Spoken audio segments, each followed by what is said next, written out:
live.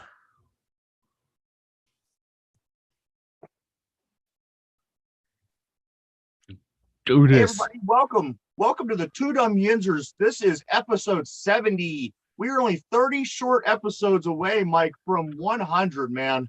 That's insane. That's like what, 6 weeks?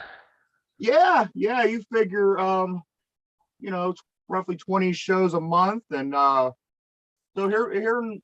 when summer is in full swing, we should be hitting our century mark. That's insane, dude. That really is insane. You think about it. You think about where the show started, where we Yeah, are, and where we are now. yeah, I when we came up with this in the kitchen, I never thought it would go this far. right.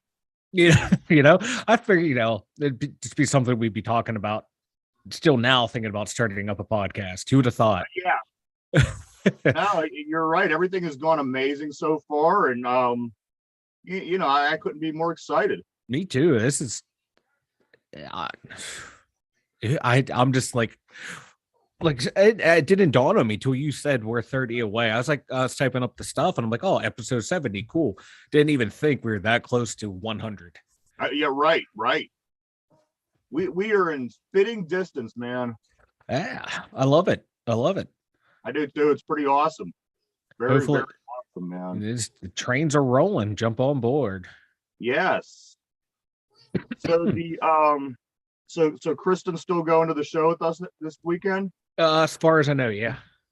Is she driving, or are you driving? Like, what's the I don't know. We haven't figured that out yet. Okay. I do know though, I don't have to work the next day, so that's great. Oh, that's awesome, man. Yeah. It was like touch and go that I might have to be there like right after the show stopped. But you're right. Like sleep in my car in the parking lot for like an hour and then go into work, but I don't have to, so I'm pumped now. So we'll see. We'll see about the driving. I'll probably drive. I'll be nice. I'll drive. I'll let her drink. Let her hair down, have fun.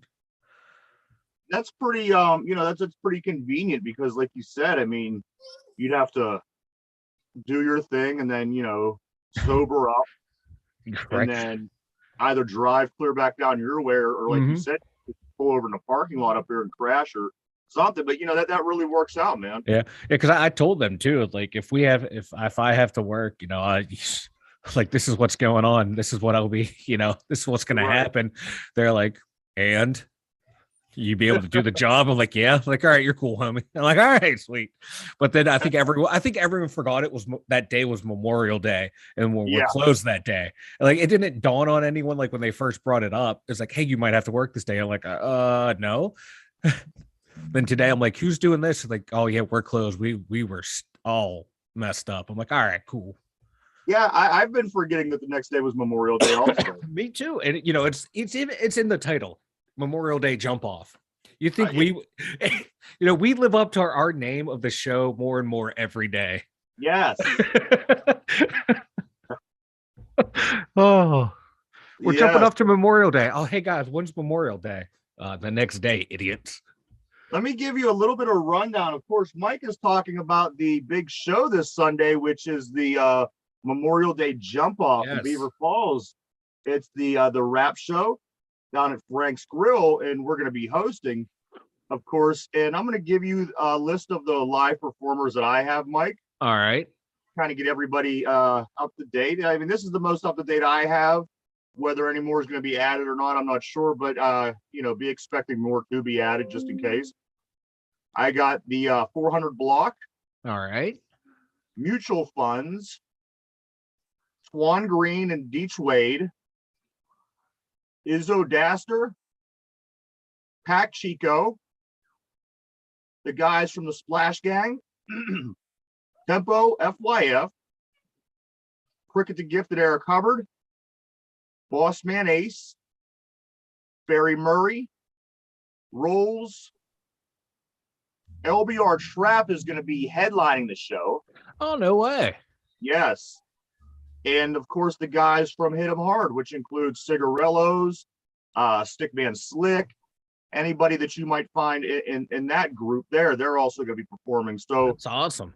It's going to be a great show, and get down there, everybody. And like I said, for the little tiny bit that it's worth. We will be there. We'll be hosting, but yeah, primarily, check all these acts out. Yes. And like I said, the LBR Trap is going to be headlining. I'm excited about that. I you know what? Good for them guys. Yeah, that's awesome too. And this is kind of cool too. I like how we're, like, hit them hard. They're all from like the Beaver Falls area. The LBR Traps from up at Newcastle. Splash Gang, they're out from Butler. So getting like everyone from like the area, different areas together in one place to hear the different sounds from everywhere else in the area. I like that. I like how everyone's you hear a wide range of music. A lot of the guys from 400 block are down close your way. Yeah, closer to they're out of Midland and stuff. Yeah, so it's like I like this. So it's not just all one area. It's people coming from different areas together. Yes. And it's going to be a good time because that St. Patrick's Day show, it was such a great time. Everyone had so much fun. So it's good music. Yeah, I hope this one matches up to the billing, or it matches up to the, just everything that went down last time, because like you said, it was such an amazing show for St. Patrick's Day. I'd like to see a lot of these guys get down there and, really put a good show forth. And a lot of these guys, Mike, I mean, about half of them you and I have never seen yet. So, I'm interested to see the new acts. And me too. It's always exciting. One, the people that we know them. We saw them perform last time. It's cool to check them out again. But I like going to concerts and shows and people I haven't seen yet. Right. And that's like, you're excited for like the people that but you're also excited for the unknown of like, all right, who's going to catch my ear that I'm going to fall in love with next with their music. You're right. So right. I love that. Like any kind of show, like I go to like a lot of like rock shows, metal shows. My buddy and we get there to see the very first act all the way through the end because that's how you discover like the new people that are up and coming. So I encourage everyone, if you're going to come to this show, get there early. Make sure you check it out from beginning to end. Absolutely. Like we were saying, the show is from 9 p.m. to 1 a.m. However, the party's starting early. Get there, get some, get the take the edge off, have a few drinks, do a little mingling, and get ready for the performances. It's going to be a great time. Now that's going to be my strategy, is get there early. Get there early, get a couple drinks, relax. Well, see, you have an unfair advantage. Now you have the and one helping you prepare and get you there early. Where me, I have a 43-year-old history of coming late to everything that I show up for. Yes, I'm rather aware of this. So you guys are gonna have to light a fire under my ass. However, the last time wasn't quite my fault. You called me from work like 40 minutes early than what you were supposed to get off. Yeah. And you would say, you know what, I'm getting off early. I'm on my way over there now. So that one wasn't totally my fault. However, also whenever I came down, I had to do that whole backtracking thing because remember that town was shut down. So but everything prior to that, I take responsibility for. Only thing I'm hearing is like, piss poor planning led to piss poor results on your end. Yes. And I like how you like to blow it back on me. Oh, I gotta work till 11. Oh, it's 10:15. I'm getting off. I'm heading over there. If you're late, then fuck you. I didn't say it like that. It's like, hey man, I got off work early. I'll be there early. Get there when you get there. That is how I heard it. That's how I heard it in my ears. Oh, okay. That makes more sense now. Michael, the Pittsburgh Pirates, they win again. It's a miracle. 17-24. They beat the Rockies 2-1 last night, and they still are in third place in the division. Hey, we're holding down that midpoint, rather well. That's what you need to do if you're the Pirates. You just hold steady, hold close to 500. That's right. That's literally like all the expectations are for them. So right now they are practically exceeding expectations because they lost 100 games last year. So as long as they don't lose 100 games this year, the season's a success. You're right. Well, the Rockies are 19-22. So they're only 2 games better than the Pirates. So this might be a good series for us. It might, it's the battle of mediocrity. I like it. Yeah, me too. They could. I think at the end of the series there should be like a trophy, and it'd be like a fan that has a bag over their head would be the trophy, like a paper bag over their head, and that's the trophy for how embarrassed the fans are. I like these kind of series because, if you win the series, it's possible because the team that we're playing really isn't that good. Yeah. However, if you lose the series, you're like, well, they're right around the same level as us. So, I mean, you know what? They beat us. They win some. We win some. So, I mean, there's nothing really demoralizing about this series just yet. No. And I like games like that with the Pirates because, that's as good as we're going to get. Yeah. In these series also, too, like if you end up win the series, sweep them or take like a 3-1 or 2-1 series victory, you get to build that narrative of like the hope. We got hope. It's false hope, but hey, you can build on that. We won the last series. We won this, beat this. Going. Yeah. Don't look at their record. Look at our record and like, look what we did.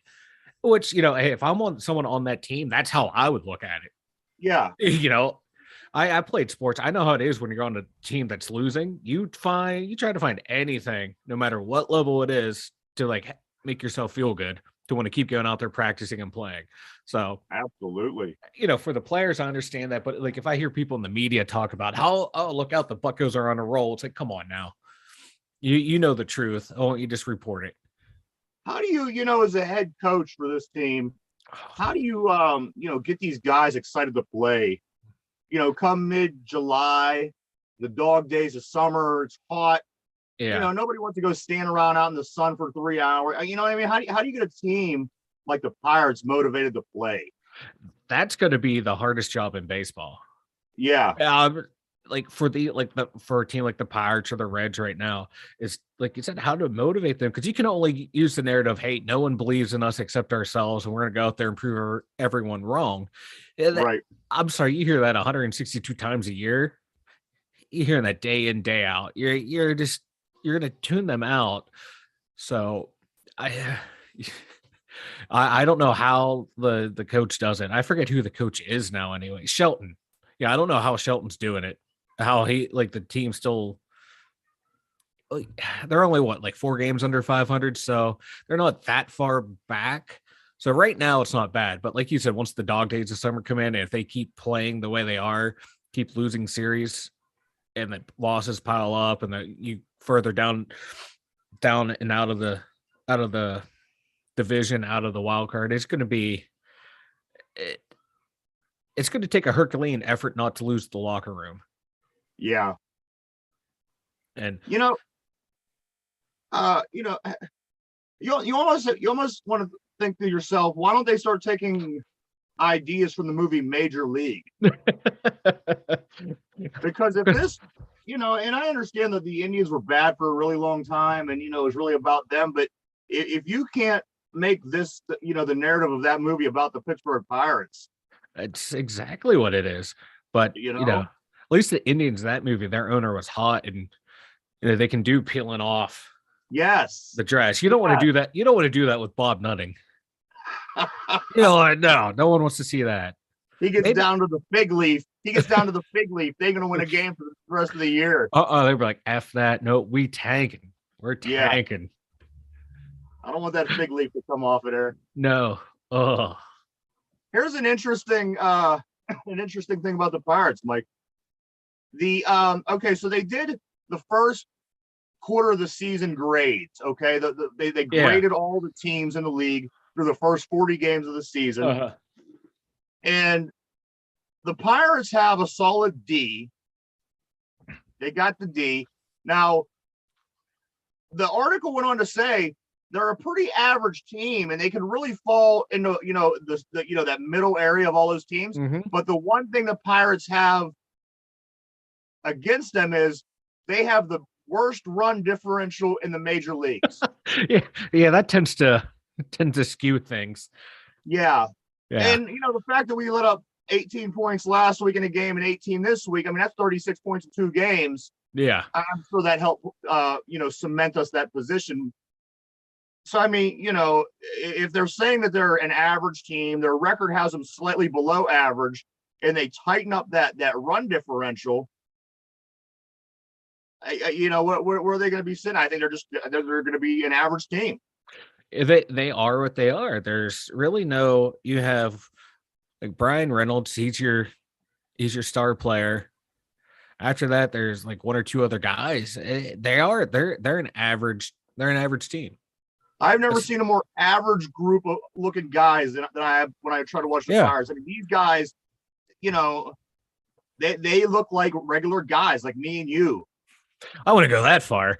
Well, I mean, like seriously, you look at Brian Reynolds or any of these other guys. Nobody on this team really blows you with any kind of athleticism. Nobody is doing things that you think to yourself, man, I can't do that.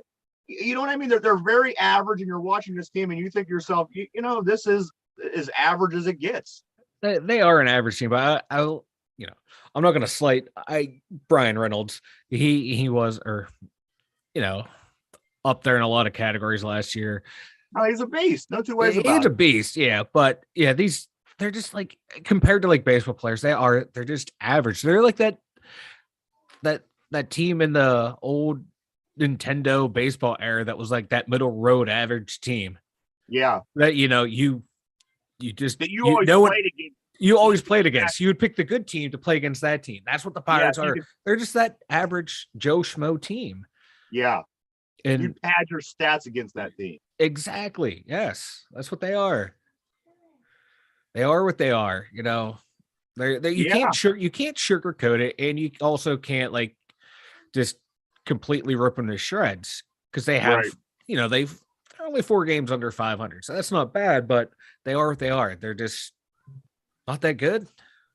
Here's the thing: when you have a good baseball team, even when you have a good average baseball team, like we always say about football, you got to beat the teams that you should beat. And it's 162 games. It gets really hot. You're not going to win them all, but you got to win the series against teams that you should win the series against. Yeah. And right now, look at the standings, which I don't have in front of me anywhere. But you think to yourself, if you want to be a good average team, you got to beat the Reds in a series. You got to beat the Rockies in a series. You got to win those series that you're supposed to win, and try to at least do as good as you can against the better teams. But if you're not winning the games that you should win, there's really no hope for you. You're just a bad team. But I think they have potential to be that average team. And they beat the Reds, and they also they're up 1-0 on the Rockies. So let's see what kind of average team the Pirates end up as. I mean, like I said, we're a quarter way through the year. We're 40 games in, 41 games. And through the first quarter of the year, they're as average as you get. Yeah, they're almost they're catching close to that being on pace for 100 losses though. That's the scary part, right? Because they're at 20. They're right now at about 90. They'd be at 98 or 99 losses if the last three. That's just like the first one did. That's an improvement over last year. It's they'd be 68 and 98. That is somewhere around there. Wow.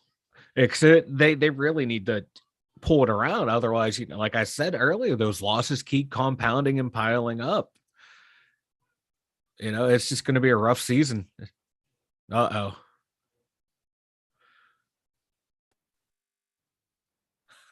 You back? You good? Yeah. Also, there is something else I got in the baseball world for you, Mike. All right. In a sport of superstitions and traditions, numerous players believe a heavy dose of cologne or women's perfume is essential before they take the field in Major League Baseball. I went on to read a couple of the comments. The one guy says, "It's my job. I like to look good and smell good when I go to work, so why wouldn't I?" Another player just went on to say that it's superstition.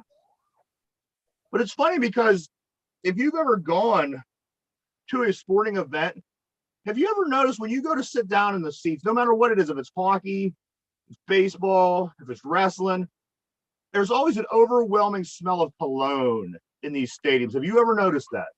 Yeah, like all the dudes wearing all their cologne. Yeah. Everyone wants to like smell good. I don't get it. I haven't worn cologne in decades. I'm not gonna lie. I'm one of those guys too. You know, take the shower beforehand, put the deodorant on, and then when you get there, a couple like a spritz real quick so you smell good. No, because now I'm sitting next to people. I don't want to be the smelly guy.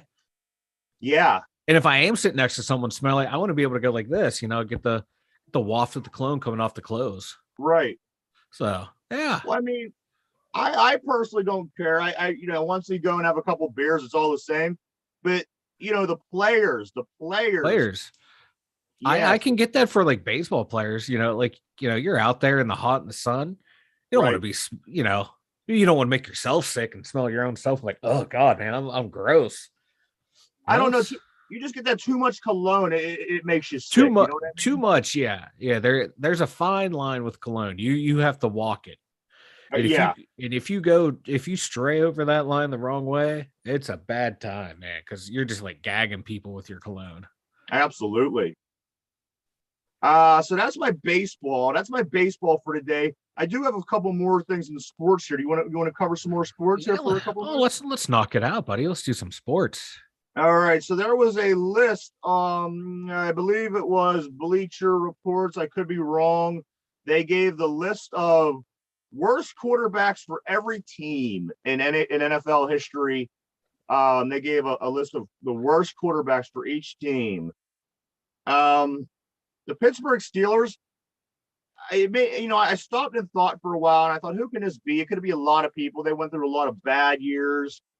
But when I read the answer, it really made a lot of sense to me. Did it go with Mason? Stab at it, or do you want me just to tell you? It's going to be Mason Rudolph. You know what? That would be my first instinct. However, that's not. It's, okay. Hold on. I have two other guesses. Okay. You see, my other two guesses would be Duck or Cliff Stout. Okay. So you went a little too late and a little too early. This quarterback is pretty much right in the middle there somewhere. Kent Graham? A little earlier than Kent Graham. We're thinking 80s. We're going back to the Bubsters, your boy, Bubby Brister. Almost. The one that was worse than him.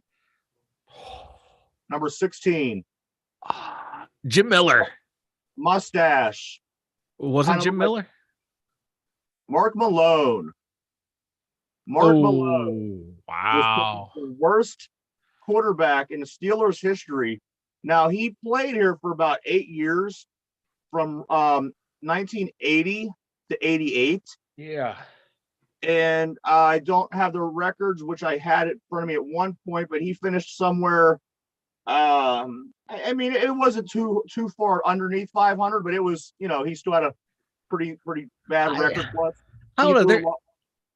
Oh, go ahead. I'm sorry. He threw a lot more interceptions than he did touchdowns. All the things that would make you the worst quarterback. Well, I would, a lot of the quarterbacks that you mentioned would certainly fall into that group. However, did they get the playing time to make them qualify? You know what I mean? Yeah. Rudolph only played a handful of games. Duck only played a handful of games. So if you're looking for a guy who was the quarterback for the longer team, term, yeah. If you look at like what Terry Hanratty, I think he's from back in the 70s. If I remember correctly, he wasn't that great. Yeah, like Mark Malone. Come on now. I was like 8 years old when he finished up, so I only remember maybe a year of him. Yeah, and I vaguely remember him being the quarterback. So, the worst I ever saw was Duck. You want to hear something funny? I was, probably a couple years older than you, which would put me about 10. But when Mark Malone was playing, I was staying at a friend's house, and when I was there, his mom took us to another friend's house. So I was only staying at my friend's house. I was staying at his friend's house overnight. Yeah. And we were doing kind of something similar to what you and I are doing. However, we were just using a tape recorder, making a show. And it's funny because the one thing that I remember from that was they asked me what who the worst quarterback in the league was. Uh-huh. And again, I'm 10 years old. I didn't really have perspective on who the worst quarterback in the league was. So they guided me to say, duh, Mark Malone. And I will remember that for the rest of my life because, like I said, we were trying to put on this little show. Yeah. Said, who is the worst quarterback ever? And my line was to say, duh, Mark Malone. And then I also had to say other, a couple of things like what makes him so bad. And then I had to say something along the lines of, duh, the overthrows or something like that. Yeah. But I'll never forget that moment. I'll never forget that moment. And this right here certainly solidifies that, because now in my mid 40s, I made it this far without forgetting it. So I was gonna say, 30 years later, you're still doing a show, and you're still talking about Mark Malone being the worst quarterback. Yeah, I've evolved. I've really evolved for. Yeah. Just a few extra pounds and a few more gray hairs. That's all. Parents are unhappy. Parents are unhappy that Deontay Johnson didn't show up for his youth football camp this past weekend. Deontay Johnson didn't show up for his youth football camp. Wow. That's dirty. It is dirty, because I think a guy like Deontay Johnson still is almost trying to find the graces of the fans in this town, even though he had 1,000 yards last year. And I still think that this guy really needs the crowd to like him and get behind him and support him. And things like this aren't going to go a long way in that kind of, No. At least, how hard is it to show up at least for like an hour? You're right. Just show up, do a little speech, just do something, hang out with the kids, man. Just for an hour. You're putting on the camp, your name's attached to it.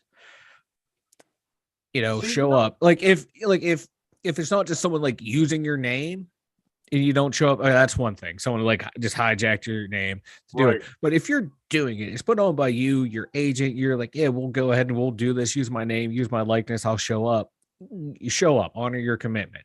Yeah. It's not that hard. Like, I understand, like you agree to something, then the day it comes, you're like, I don't want to do it. I get that. That's everything I've ever done in my life. Mine too, but I've ever done it that way. But you've made the commitment, you go and you do it. You put your best foot forward, and you do it. Unless there was like something entirely wrong, like you're sick, death in the family, something like that. Yeah, that's understandable. But you go, you make every effort to go. And I think they do these kind of things because about 10 years ago, I took my son to a DeJuan Blair basketball camp in Pittsburgh. DeJuan Blair, obviously being from here, and he went to Pitt and played in the NBA. And he showed up it was like a 6-hour camp. It went from like 8 in the morning till like in the afternoon. Yeah. And DeJuan Blair shows up for about 15 minutes. So, I mean, he did show up, but I think that's what they do. They use their names to make the money. They have these athletes show up for a bare minimum, amount of time. But Deontay didn't even make it, man. Yeah. Like he should have zoomed. It's just something. If you can't make it, hey, I got tied up, blah, blah, blah. Things happen. Life happens. Yeah. But you try to do what you can in that situation to make it right. Right. And, a lot of these camps, most players, like you said, they're not going to give like one-on-one instruction. They might give group instructions, or like, hey, these are my personal like people that I've trained with before. They helped me get here. So that's cool. You trained with someone who trained this guy. That's cool. That's fine. Right. Show up for a couple, 15, 20 minutes, half hour, talk to us, blah, blah, blah. Go about your day. That's cool. At least you're getting instruction from people who help that person get to where they are. So, these guys that aren't there wouldn't be slouches. So at least come in and vouch for them. Right. Talk to everyone. So that's just not cool. But you also see like a lot of other athletes that do put on these camps and every other sport that they're there from beginning to end and getting hands-on with kids and stuff like that. So, don't let anyone who went to this like that discourage you to trying other camps with other players, and hopefully Deontay, gets his head on right and he realizes next time he has one of these things actually show up. I mean, here's the thing. These days, money's not easy. Inflation is happening. We're tipping on the edge of a recession. It isn't like people have all this money to throw. Yeah. And for these athletes, and you know what, the Steelers do good stuff. They do good stuff for the community. I'm not going to give all these guys shit. I'm just going to give Deontay Johnson shit because these guys do. They make it out. They do a lot for the community. Mm-hmm. It's really endless on what these guys do. But I just think that he really needed to be there. Yeah, I just make an appearance. But yeah, unless something comes out, something like unfortunate to happen to where, he couldn't even do that comes out, that's understandable. But if it's just like one of those I forgot type things, or I just didn't have it in me that day, that's just not cool. Yeah. The Tampa Bay Lightning shut out the Panthers to win the series. So Tampa Bay wins 2-0 last night. They move on. Mm-hmm. They're only one series away from heading back to the finals. Couple other games. The Oilers beat the Flames 4-1, put those guys up 2-1 in their series. The Avalanche beat the Blues last night 6-3, puts them up 3-1 in their series. Ooh.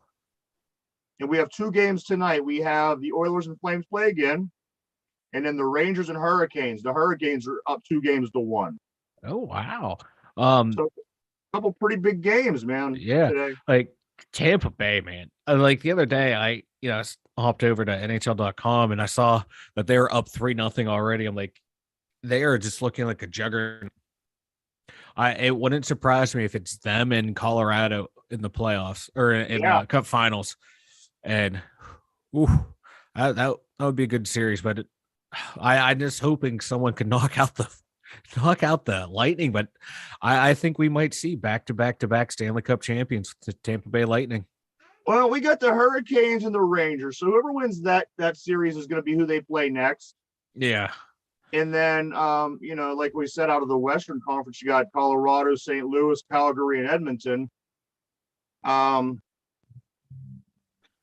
I mean, it's definitely doable. They could certainly do the back. I can see it, and I might root for it. I know that'd be sacrilege because that would give them one up on the Penguins, but that would be, we haven't had that in our life, have we? No, we've never had back.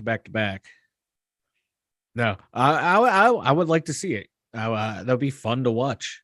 Yeah, because they're not a trapping team. They're a, let's play hockey team. Right. Like, St. Louis not there, so there's really no one to really hate. I like LeCavalier or Stamkos. LeCavalier, God, he's been in the league forever. But yeah, like Stamkos and all them. I don't find any of them really offensive hockey players. So could I won't be upset if they pull it off. The only time I ever really not minded the Tampa Bay Lightning was back in the 90s when they had that shit goalie for like 2 games. With 2 games in the preseason, that was it. That's the only time you liked them. But I did. I mean, I was so into that, and I thought, wow, she's hot. I went out and bought the hockey card. Mm-hmm. She was almost the Danica Patrick of the NHL because you know what I mean. She was just that she's cute. Yeah. She isn't like hot. Yeah.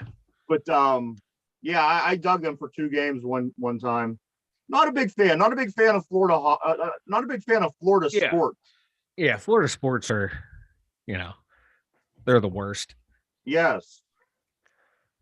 All right, Mike. We talked enough sports. All right. Show's almost over. Let's talk about something else. Let's talk about something else. Let's talk about something crazy. All right. You want crazy? Now, this is a little bit older of a story, and you may know about this. However, I just read it recently, so I want to talk about it. That's fine. That's fair. The Gwyneth Paltrow vagina candles. Yes.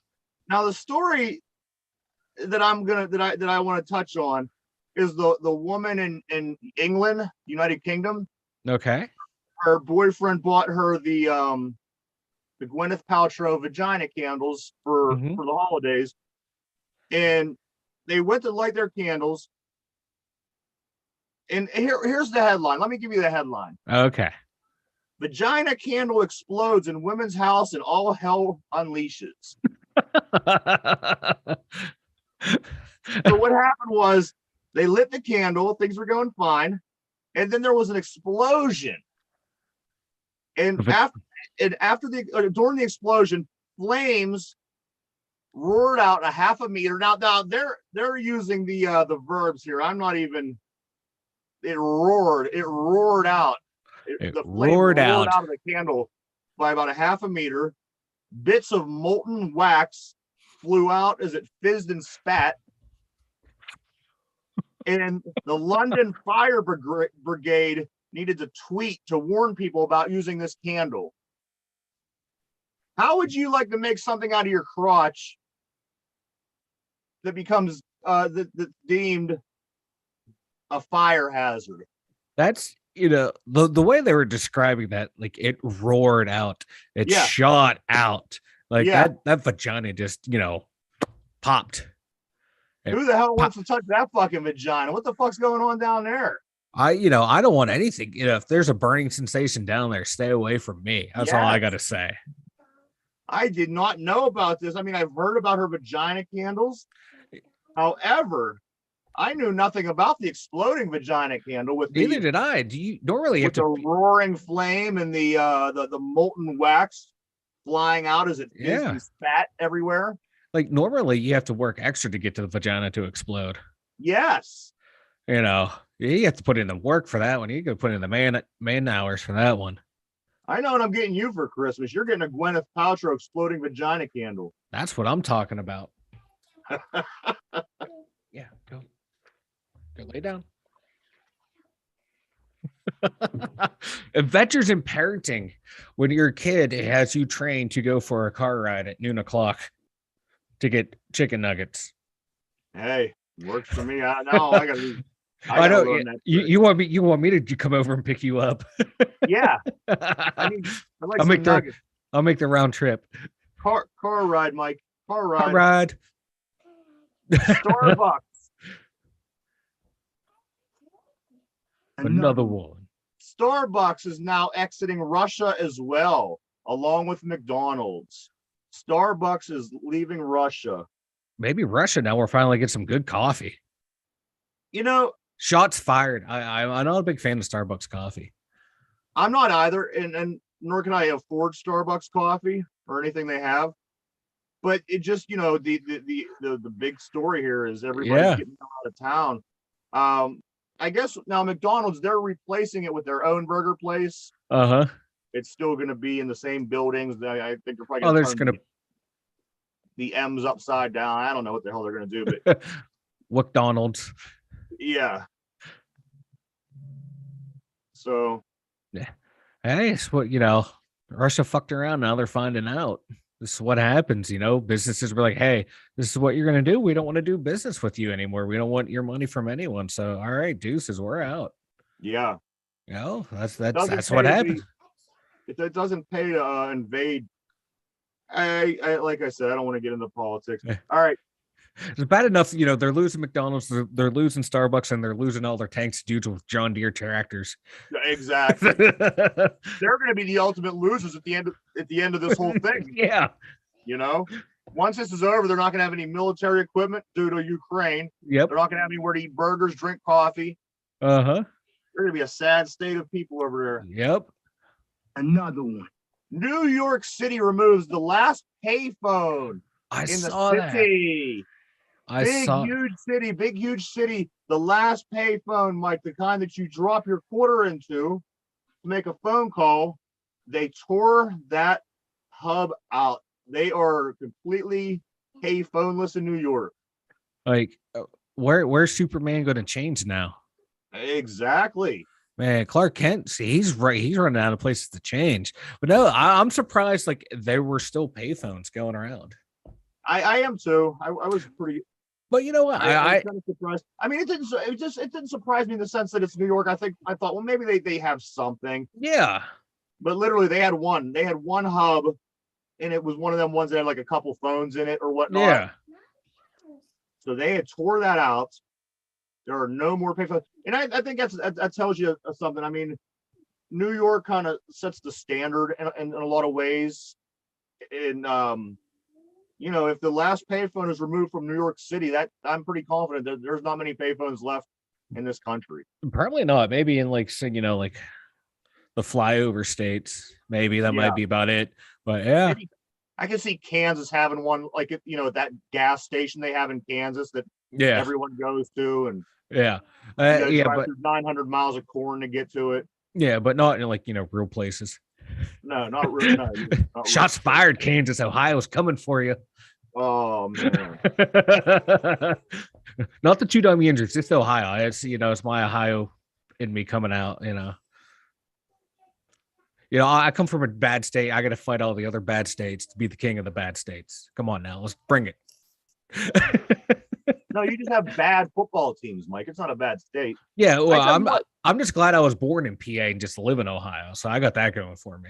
It's got, you know what? I was talking to somebody the other day about Ohio for a little bit, and you automatically know once you cross that border that you're in Ohio.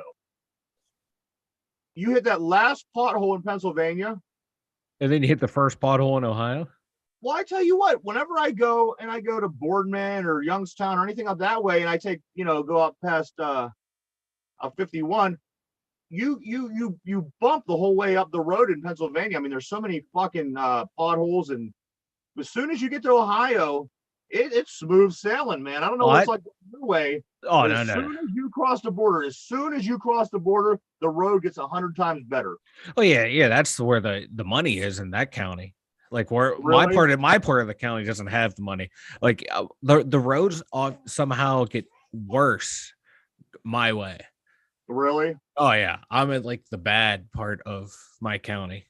My county, that's like the poor section. Is that all the same county? Oh yeah, for the most part, yeah. It's like I don't know. It might be switching over to a different county. I can't remember. I don't know. It might be a different one, but I just know like my roads going to my way from PA go from bad to worse.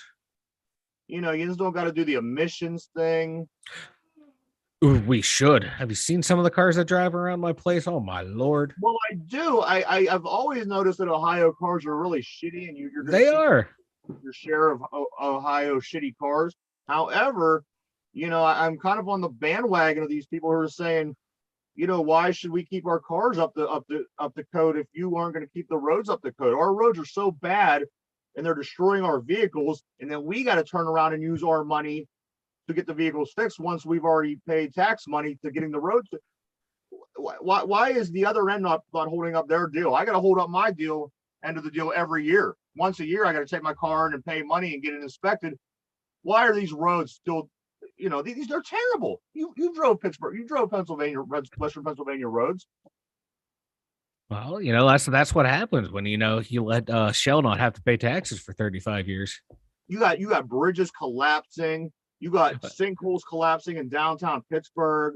Well, that's where your infrastructure money gets rerouted to the police department.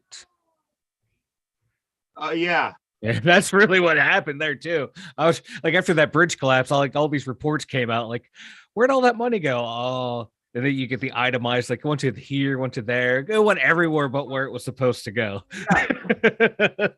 That's why I'm so against this. And the thing is, I'm not against safety. I think everybody should make sure their cars are taken care of. However, don't come down on us if people aren't going to do what it is that you're saying. That's the American way. Do as I say, not as I do. Yeah. Another one.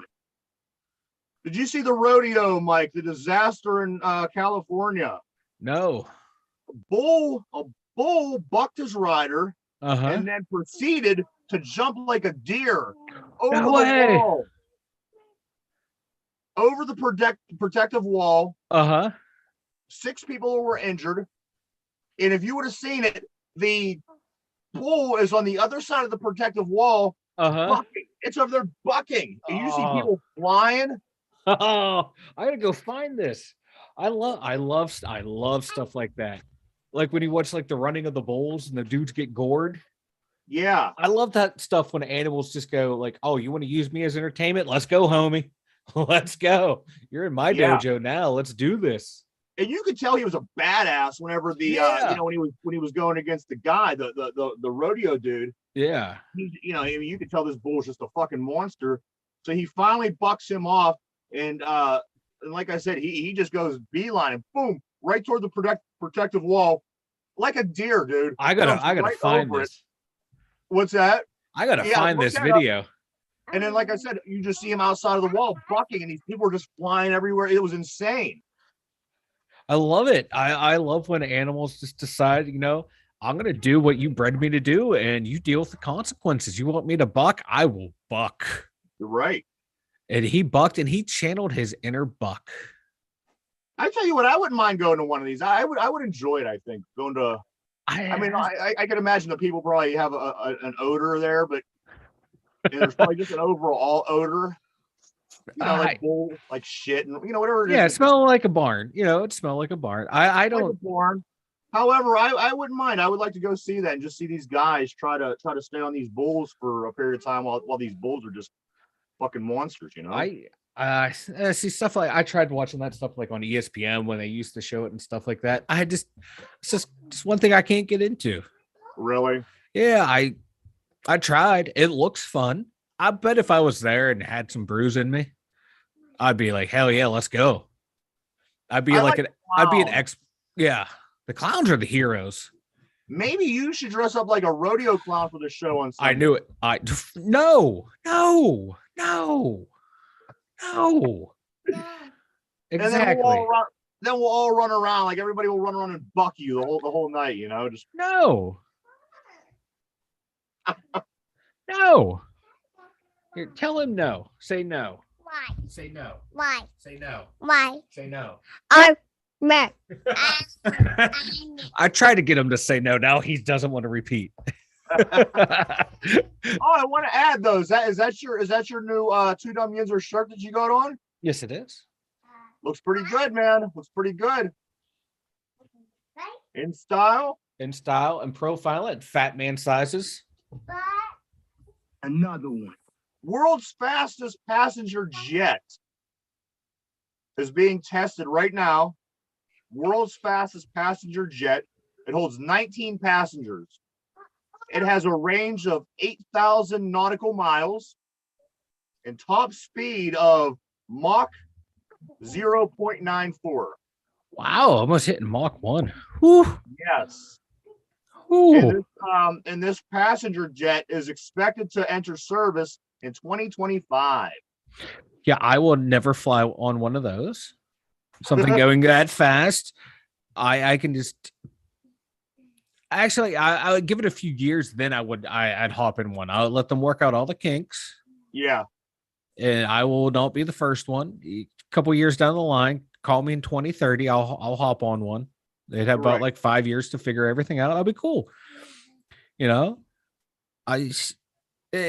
kind of reminds me of like what the Condor. Remember that? Yeah. That plane. That's kind of what this has reminded me of. It's like going to be like that luxury type plane because you said what, room for 19 people? Yeah. Wow. I mean, it'll probably get you to South America in about 8 seconds. So hey, let's go. At least if you're gonna die, it'll be quick. You're right. Quick and spectacular. The story of my life. Wait, what? Yeah. No, that's actually kind of. I just wonder, like, how fast it would take off. Oh yeah. Is it going to take off like one of those fighter jets that you see coming off the aircraft carrier? It's going to be slingshot. I'll sign up for that. Right. One thing that we missed last week, Mike. Another one. Last week was the day. It wasn't the anniversary, but it was the day. Levi's patent for the blue jeans. Mm-hmm. Last week was its anniversary. The patent was 1873. Wow. Yeah. So Levi's been doing the blue jeans thing for a while, man. Damn, man. That's not bad. 1873. Yes. That's like almost it's like 150 years, right? Don't ask me math. Don't ask me math. We've learned our lesson. It'll be 150 years next year. It's 100. The patent is 149 years old. The blue jeans Levi has been officially doing for 149 years. Like it's like a company like that. For some odd reason, I thought, they've been doing this since like the 60s, 70s. Right. Well, yeah, the 1870s. You're like, wow. The span of time is not as long as I think it's. Times should be more compressed than what it actually is. You're right. It trips me out. Because like when you find out like Nintendo was a company back when, we were fighting the Civil War, Nintendo was like founded or some shit like that. It's wild.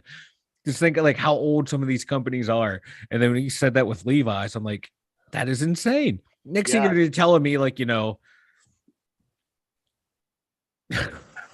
my kid. I'm sorry. But yeah, next thing you know, you're gonna be telling me like, Wranglers has been around since like the 1850s or something like that. It blow my mind even more. I got a fun little thing here real quick, Mike. All right. So this is the Crazy Bitch Final Four. Crazy Bitch Final Four. I matched 4 crazy bitches up. We're gonna do our process of elimination and find out which crazy bitch you would be stuck with. Okay. Okay. So I got the Final Four. The first matchup is between Mahomes' girlfriend, wife now, and Vicky White. Mahomes' wife and Vicky White. Remember, she'll do anything for you. Yeah, but she won't follow through with the plan. She and then crumbles on the other side, Amber Heard and Jada Pinkett Smith.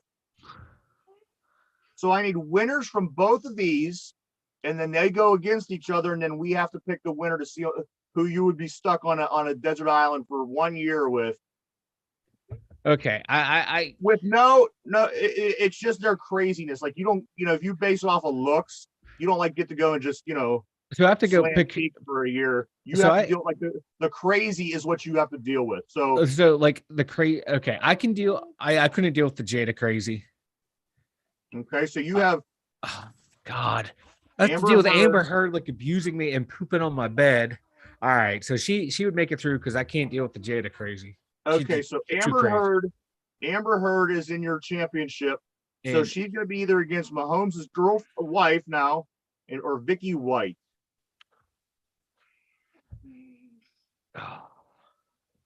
See, Vicky White, like I said, she can't follow through with the plan. Her crazy takes over, and she liable probably to shoot me and mess it up like she tried to kill herself and mess it up. Or now, she let just me ask you, if they both had Vicky White's face and Vicky White's body, I want to change Mahomes' wife's image a little bit, because I tend to cheat and go towards her just because she's semi good, pretty decent looking. So both of these chicks would have Vicky White's face, but it's still Mahomes' wife. Mahomes' wife, because right now it seems like she can stick to a long-term plan. Her and Mahomes have been together with like high school, early college, so she can stick to it. She can stick to a plan. She's crazy, but she can see a long-term plan through. So if I'm stuck on an island, I can deal with that crazy. She might come up with some crazy ideas, but at least she'll see through them. So I can see where the where this is going. We got Amber Heard versus Mahomes' wife. Now they are the two prettier of the girls. So let's see who Mike would spend 1 year on a desert island with just their crazy. Like I said, their vaginas are locked up. Their faces all look like Vicky White. Who's crazy would you spend the year with? Amber Heard or Mahomes' wife? Mahomes' wife.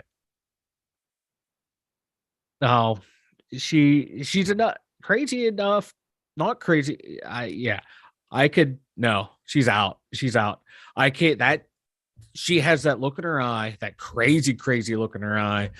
Whereas Amber Heard, she has that crazy look, but it's not as intense. And if she wants to poop in a bed, bring it. I'll poop in your bed. I'll poop right back. I think I can have that battle of crazy with her, whereas Mahomes' wife, that crazy, I couldn't keep up with. So Amber Heard is who you would pick for the year. Yep.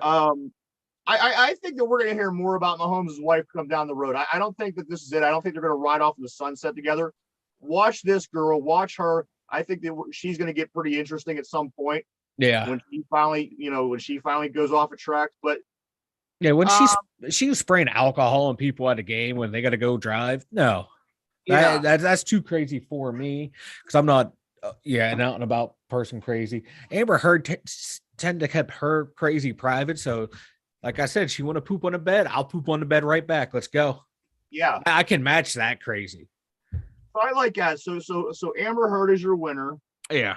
We'll get that set up for you here. God, please no. Why don't you go ahead and tell us about the website, Mike? Dumyinzers.com. Dumyinzers.com. Excuse me. It is dumyinzers.com is not broken, buddy. I fixed the website. So yeah, it's dumyinzers.com. All of our YouTube videos there are links to Spotify, so you can catch all of our shows there, into Stitcher and to Anchor. We have our merchandise store, which takes you to dum-yinzers.spreadshop.com, where you can find this beautiful shirt right here. Has this beautiful logo everywhere on all the merchandise. We also have my verbal terrorist line, because apparently I am a verbal terrorist. I am so mean at work. So we have all that merchandise there. We have our contact info. If you have questions, comments, anything about this show, you can email us, and we might talk about your question on the air. All right, Mike, we have just enough time. We have just enough time for a quick round of Jeopardy before we go off. My handy Are you pen and ready? paper. I am locked and loaded. Let's do this. All right, you got your pencil and your paper. Yes. Now this is a really good one. I think that I don't know if I would have got it, but now that I know what the answer is, I thought, you know what, that makes a lot of sense. So I'll probably never forget it again. All right. All right, are you ready? I'm ready. Let's do this. All right. What team did this? Let me do that one more time. What team did the Steelers defeat for their first ever postseason win? What team did the Steelers defeat for their first ever postseason win? We're looking for the Steelers' first postseason win ever. And go.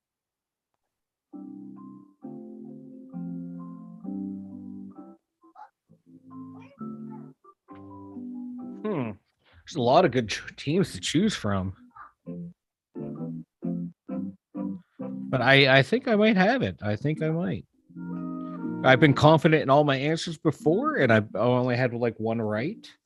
So I don't know. We'll see how well this one goes. But I think I got it. All right. So the question was, what team did the Steelers defeat for their first ever postseason win? Micah, you picked the Raiders. The Raiders. Is that your final answer? That's my final answer. That is correct. Mike. The Oakland Raiders in 1972, which was the game, the Immaculate Reception. Yes. Was the very first Pittsburgh Steelers playoff win ever. That's almost 40 years. Almost 40 years of losing. They won that game 13-7, and obviously the Immaculate Reception being the difference. Yes. So that is 2, Mike. You got 2 correct and 3 incorrect so far this year in this game. So, like I said, when the end of the month comes, we'll take your accumulated record. And I don't know what yet, but we'll do something with that. All right. Oh God. I'm afraid. But everybody, it looks like we're out of time already. Again, the fastest hour of the day. Fastest hour of the day. We want to thank everybody. Thank you so much for tuning in, checking us out. And again, if you missed today's show, you could always catch it. Go over to YouTube. You can watch any of the first 70 shows for the rest of ever. They are on there for you. And like Mike stated earlier, also, if you just want to listen, you want to put it on the car, put it on at the workplace, you can go over to Spotify and check out any of our first 70 episodes. But we want to say thank you so much. We these first 70 episodes of they just flew right by for us. Oh yeah. And we're very excited for the next 70. So we hope you stay with us. And again, we thank everybody for tuning in today. I'm Ryan. He's Mike. We'll see you tomorrow.